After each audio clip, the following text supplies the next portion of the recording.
দেশের বাহিরেও ভালো নেই ফাহিম, বারবার হুমকির শিকার। নিজের দেশেই ফিরতে পারবেন না এই জনপ্রিয় bike rider RS Fahim Chowdhury. অনেকেরই মন্তব্য, ফাহিম চৌধুরী দেশে ফিরলেই ফাহিমের সঙ্গে একতরফা হ্যাস্তন্যস্ত করবেন কিছু অডিয়েন্স। অনেক অডিয়েন্সের মন্তব্য, গেল ছাত্র আন্দোলনের বিরুদ্ধে ছিলেন এই ফাহিম চৌধুরী, তাই তো দেশ ছাড়া আসতে নেই। ফাহিমের হ্যাস্তন্যস্ত না অবধি কখনোই হাল ছাড়ার পাত্র নন কিছু বস্তির পোলাপানের মন্তব্য, ফাহিম চৌধুরীকে তারা দেখে নেবেন, তাই তো ভয়ে যেন ফাহিম চৌধুরী দেশে ফিরতে পারেননি। দেশের বাহিরে থেকে লাইভে এসে তিনি মাপ চেয়েছেন মানজিয়ার কাছে। মানজিয়াকে বলেছেন তিনি কখনোই দেশে ফিরতে পারবেন না। একের পর এক যেরকম ভাবে ফাহিম চৌধুরীকে হুমকি দিয়েছেন, সেদিক দিয়ে ফাহিম চৌধুরী দেশে না ফেরাই সবচেয়ে ভালো হবে বলে মন্তব্য করেছেন ফাহিমের কিছু অডিয়েন্স। তবে ফাহিমের কিছু অডিয়েন্সের মন্তব্য, ফাহিম চৌধুরীর একটু চুল বাঁকাও করতে পারবেন না বস্তির পোলাপান। যতই হুমকি দেখ না কেন, ফাহিম চৌধুরীর সঙ্গে তারা কখনোই পেরে উঠতে পারবেন না। তবে কিন্তু অপরদিকে কিছু অডিয়েন্স মন্তব্য করেছেন, ফাহিম চৌধুরী ভয়ে দেশ ছাড়ছেন, নয়তো তিনি কখনোই দেশ ছাড়তেন না, দেশের বাহিরেও তিনি কখনো যেতেন না।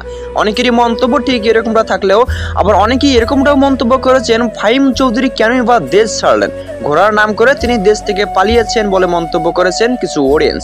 তবে কিন্তু একটা প্রশ্ন অনেকেরই মাথায়, কেনই বা ফাহিম চৌধুরী তার প্রাণপ্রিয় নক্ষত্র বউকে দেশে রেখে গেলেন?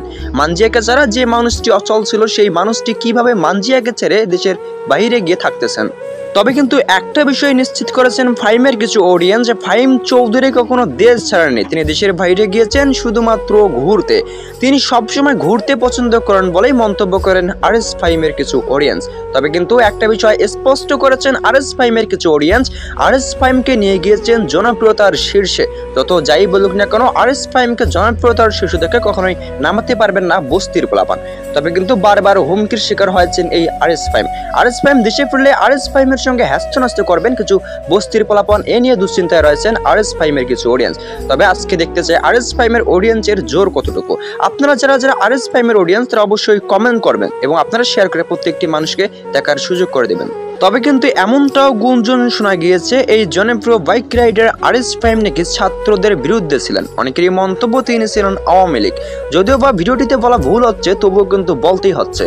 তো আমরা এ প্রসঙ্গে কথা না বলে আমরা বলতে যাই, এই জনপ্রিয় বাইক রাইডার আরএস ফাহিমকে কে বা কারা কেনই বা বারবার হুমকি দিচ্ছেন, এই বাইক রাইডার কেনই বা বারবার হুমকির শিকার হচ্ছেন, এটি কিন্তু আসল মন্তব্য।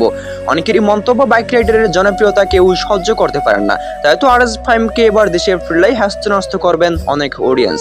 তবে কি সত্যি ভালো নেই এই জনপ্রিয় বাইক রাইডার আরএস ফাহিম? তাহলে আরএস ফাহিমকে দেশে ফিরলেই হ্যাস্তন্যস্ত করবেন কিছু অডিয়েন্স। এই ভয়ে আরএস ফাহিম মোটেও দেশে ফিরতে রাজি নন। তবে কিন্তু ফাহিমের কিছু অডিয়েন্সের মন্তব্য, তারা মোটেও বিশ্বাস করেন না, আসলে বিষয়টি বিশ্বাসের যোগ্যই ছিল না।